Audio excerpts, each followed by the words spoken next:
In addition to replacing this combo valve, which we've already done and it's already completed and tested, we're going to be consolidating what you see here. We've got a Rain Bird controller that's controlling the city water valves, and then we've got an Intermatic timer controlling the well pump. Why do they have two different water sources? Well, there's a very good reason for this. This water source is going to water the immediate perimeter of the home with the clean water, and this water source is going to water the outside perimeter of the property where the water won't hit the home. So the customer was having to come out here and program both of these controllers separately for his irrigation system. When I'm done here today, there will be one controller and he'll be able to program all of that from his phone. The only stipulation here is we're not going to be getting rid of the indexing valve. So when we program and wire all this up, we're going to have to tell the system to run this pump system 3 times in order for it to get through all 3 of the zones. We'll get to that later. For now, we've got to remove what we see on the wall here to make room for the smart controller. Let's get all the power turned off first. All right, the power should be off. We're going to test it with our low voltage pen just to make sure. We got no power here and no power in here. These are 2 different power sources. This is 120 volts. This is 240 volts, which is perfect because we need the 240 for the relay and we need the 110 for the new controller that we're going to put right here. So this works out beautiful. Let's get these controllers off the wall, clean up the wires coming out of the wall so that we can start installing the controller and the relay. We'll probably start with the relay. All right, 1 down, 1 to go. Beautiful, a clean slate. Now let's go ahead and get that relay on the wall right there next. All right, and with the relay on the wall, the next thing we have to do is add a piece of conduit from that relay to the controller to connect to the 120 volt wires we have here.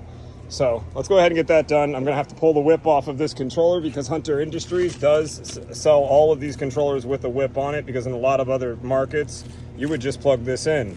Here in South Florida, we hardwire them in. We don't plug them into a plug. So I gotta get this whip off so I can do that. Well, there's all the old equipment. Here's what's left to put onto the new equipment. And before I do that, I wanted to show you my wiring. That's all done. So we have the lower voltage coming in with those 2 wire nuts there, the 120 volts. It passes right through, goes right into this controller to power up that controller. The higher voltage is coming out on that black and that red wire, goes right into this relay.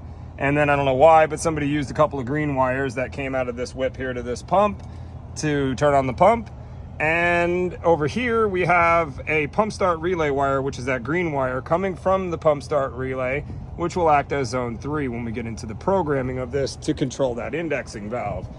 Well, I've got to go ahead and get all this closed up because Mother Nature is about to open up on me and I'm a little hungry. So we'll get this closed up, we'll go get some lunch, and maybe Mother Nature will stop with her rumbles and then I can get back to work. But either way, controller's installed, the system will run as soon as I get the rest of this put together. All right, and there you have it. We got the new relay installed there, the new controllers installed and on the wall, and just for S and G's, we're gonna go ahead and turn on the well system here. Hit run, hit okay, and nothing happens. That's beautiful. It was just a breaker, and as soon as the homeowner flips the breaker, we should hear the pump turn on. Just like that. Gotta love it. There goes the system running behind me. All right, thought I wired something wrong, but it was just the breaker wasn't turned on. And there you have it. The system is done.